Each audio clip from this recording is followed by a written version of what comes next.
Bonjour à tous, je suis Nézi Center. Aujourd'hui, nous allons parler donc d'un sujet qui peut être très épineux, mais qu'il est essentiel de mettre sur la table parce que c'est un phénomène qui semble prendre de l'ampleur et ça semble pas déranger parfois certaines personnes, mais ces choses-là, ces situations combattent le bonheur familial. Et vous savez, la vision de Synésie Center, c'est d'aider les familles à vivre le bonheur par la sagesse de bonnes décisions. Donc, on va parler aujourd'hui de la situation où le mari se retrouve en babysitting à la maison, à garder les bébés, garder les enfants, pendant que la femme est active, c'est elle qui se lève le matin pour aller au travail, et qui semble finalement pourvoir à la famille.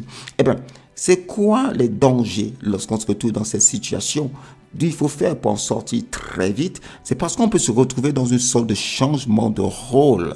L'homme a un rôle et un des rôles de l'homme qui est implacable, d'accord, c'est de pouvoir pour la famille. Je ne parle pas des cas où l'homme a une activité, où il gagne peut-être en salaire, ou bien ça peut aussi être une activité entrepreneuriale, bien sûr. Lorsque je parle d'activité ici, ça ne veut pas forcément dire avoir un travail quelque part. C'est une activité, voilà, qui rapporte quelque chose, donc pour la provision donc de la famille. Donc il n'y a pas de problème si la femme gagne plus, etc. Donc, mais il s'agit du rôle de l'homme ici. Il doit être celui qui pourvoit donc pour la famille.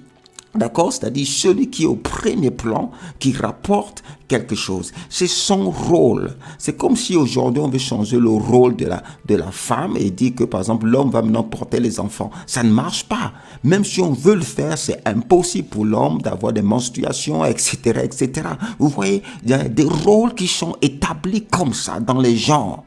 Et il ne faut pas essayer de le changer. Ok? Donc, un autre danger ici, c'est d'exposer sa femme à pécher, à mal se comporter. Parce qu'au bout d'un moment donné, que vous ne le vouliez pas, il peut y avoir un manque de respect. Parce que la personne est exposée dans un rôle qui n'est pas le sien.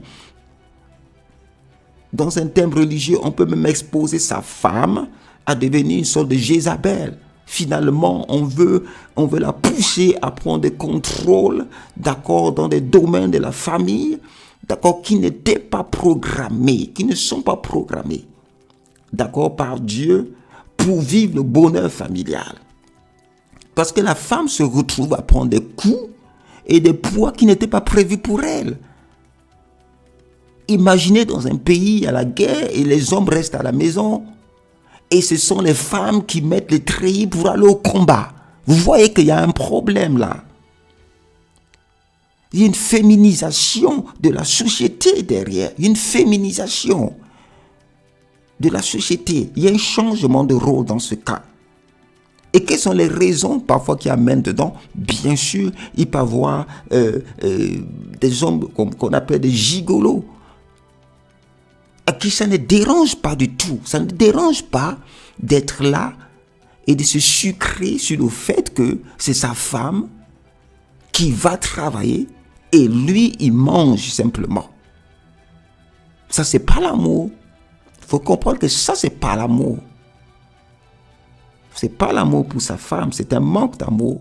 Une autre des raisons, c'est l'orgueil. De l'orgueil parce que l'homme ne veut pas faire certains boulots.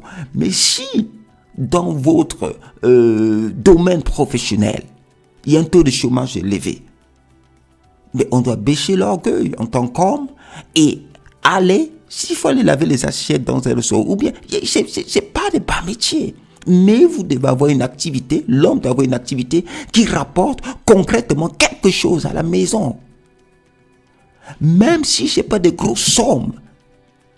Mais il doit être dans ce contexte-là. Il doit faire quelque chose. Pas juste avoir des plans de business plans qui sont tout en route mais qui ne rapportent rien. Qui dit juste, oh, quand ça va marcher, ça va donner grand chose. Non, à l'instant, il faut aussi quelque chose, même si c'est modeste, où l'homme fait rentrer concrètement de la provision dans le foyer. Où il fait rentrer concrètement des sous, où il fait rentrer concrètement des provisions. Et s'il est agriculteur, eh bien, il va faire l'agriculture. Il n'y a pas de problème à ce niveau. Parce que si on peut se retrouver dans cette situation, bien sûr, à un moment donné, mais ça doit être temporaire. C'est pas parce qu'on a une femme, par exemple, patiente, qui nous accepte, qui nous aime malgré tout cela, mais au-delà de tout, il y aura une tristesse intérieure. Au-delà de tout, il y aura un côté amer. Il n'y aura pas cette joie. Il n'y aura pas cette joie qui est prévue. Cette joie profonde dans le cœur de la femme. Cette joie profonde dans le cœur de l'homme qui doit avoir protégé sa dignité. Même si on a une femme qui recherche la paix et qui ne veut pas déranger, qui ne veut pas mettre son mari à l'aise, ça ne changera pas les états intérieurs des cœurs. Le bonheur familial est pour vous. Toute famille a le droit de vivre le bonheur familial et il faut remettre certains pendules à l'heure. Il faut remettre certains fauteuils dans leur contexte, à la bonne place. Parce que ainsi, ce n'est pas l'image que la famille que Dieu a prévue. Ça ne représente pas du tout Dieu. C'est loin de représenter l'image que Dieu veut pour une famille. L'homme à la maison, babysitting, donner les biberons, changer les couches, etc. Je ne parle pas d'activité ici. Et pendant que la femme est dehors, quasiment la journée, à combattre, et vient à la fin de la journée. Non, ça doit changer. Et parfois, c'est même pour des recherches de gains. Parce que la femme gagne plus, l'homme gagne moins. Et on décide que, bon, comme tu gagnes plus, c'est toi qui travailles et moi je reste à la maison, bon, c'est pas grave, etc. Non, ça ne doit pas être les causes de décision. Il y a des possibilités de s'arranger, il y a des possibilités d'aménager les heures, pourquoi pas, de la femme. Si elle gagne bien, ben qu'elle aménage les heures. Ok? C'est mettre les bonnes priorités. Est-ce que c'est le bonheur familial ou bien est-ce que le gain que vous mettez avant? Et ça peut amener un mauvais exemple pour les enfants, garçons même, qui peuvent se retrouver en train d'être un peu féminisés.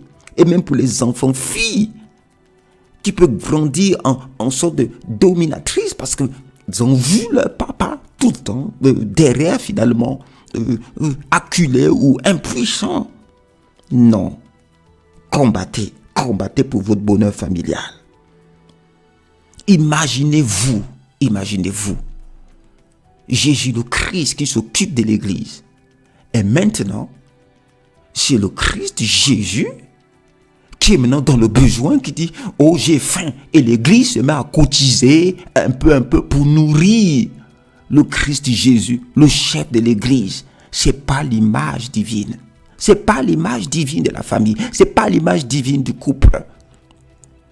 Donc aujourd'hui, il est temps, en tant qu'homme ou femme, si vous êtes dans cette situation, ou si vous connaissez des personnes dans cette situation, il est temps de tirer le glas, qui s'asseyent, ils font des stratégies pour restaurer l'ordre divin dans leur couple, pour restaurer les choses rapidement.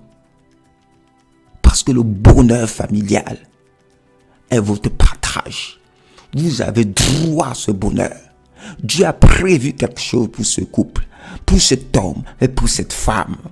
Le bonheur est pour vous. Ne vous inquiétez pas. Comment on va faire? Faites la stratégie maintenant. Dieu pourvoira pour vous.